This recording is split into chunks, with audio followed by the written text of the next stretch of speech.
اللہ کے پیارے اور آخری نبی صلی اللہ علیہ وسلم کا ارشاد عالی شان ہے، اپنے بچوں کو 3 چیزیں سکھاؤ: اپنے نبی کی محبت اور اہل بیت کی محبت اور قرآن پڑھنا۔ اب آج ایجوکیشن سسٹم بہت وسیع ہے، medical science, engineering, I T, commerce اور بہت کچھ ہے، بہت سے سلیبس پڑھائے جاتے ہیں اور کتابیں بھی بہت سی ہیں، لیکن یہ تو وہ نصاب ہے جس کا حکم ہمیں پیارے آقا صلی اللہ تعالی علیہ وسلم نے ارشاد فرمایا۔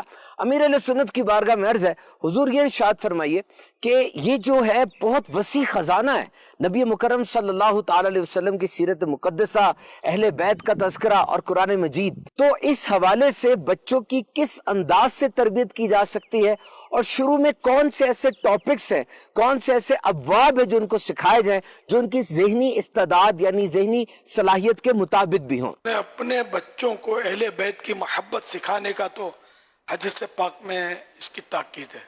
قرآن کریم بھی ذرا بچپن سے ہی سکھایا جاتا ہے، بچپن سے حفظ بھی کروایا جاتا ہے کہ بچے کا ذہن زیادہ ٹینشن فری ہوتا ہے نا، تو یوں حفظ وہ جلدی کر لیتا ہے۔ تو بچپن سے اس کی یعنی کہ حیثیت کے مطابق اس کو تربیت کرنی ہوتی ہے۔ جیسے کہ پہلے کے دور میں اتنا پاکیزہ دور تھا کہ سورۃ الملک یاد کروائی جاتی تھی بچوں کو، اور پڑھنے کی ترغیب ہوتی تھی۔ اچھا، قبر کے سوال بھی سکھائے جاتے تھے، یاد کروائے جاتے تھے۔ اب کیسا دور ہے کہ بڑوں کو بھی یاد نہیں ہوتے ہوں گے، قبر کے سوالات بچوں کو بتاتے تھے، بچے سیکھتے تھے کیا سوال ہے کیا جواب ہے۔ تو یوں مطلب گھر میں اگر اچھا ماحول ہو نا اور گناہوں بھرے چینل نہ چلتے ہوں، مدنی چینل تو الحمدللہ نیکیوں بھرا ہے نا، تو اس طرح اگر نیکیوں کی تربیت، قرآن کریم کی تربیت، سنتوں کی تربیت، صحابہ و اہل بیت کی محبت اگر اور سرکار صلی اللہ علیہ وسلم کی محبت کا درس گھروں میں دیا جائے بچوں کو، تو یہ بچے آگے چل کے اچھے مسلمان ہوں گے۔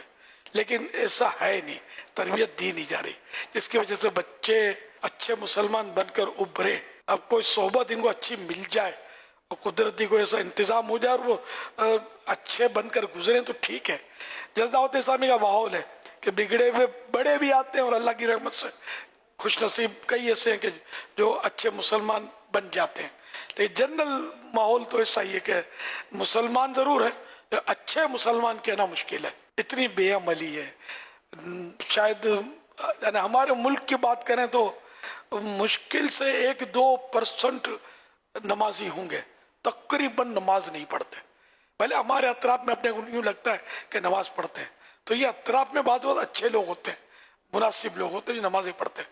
جنرل پبلک میں نماز نہیں ہے، بہت کم ہے، بہت کم ہے۔ دعوت اسلامی کے مدرسۃ المدینہ میں بچے داخل کروائیں، دارالمدینہ میں داخل کروائیں، اللہ توفیق دے تو جامعۃ المدینہ میں داخل کروائیں اپنے بچوں کو، جو ان کی ریکوائرمنٹ ہوتی ہے اس کے مطابق۔ مطلب اب اگر تو انشاءاللہ امید ہے کہ بہتر نتیجہ آئے گا اور اچھے مسلمان، اچھے عقیدے والے، اچھے عمل والے مسلمان معاشرے میں ہمیں چلتے پھرتے نظر آئیں گے اگر ان کو فروغ دیا گیا تو۔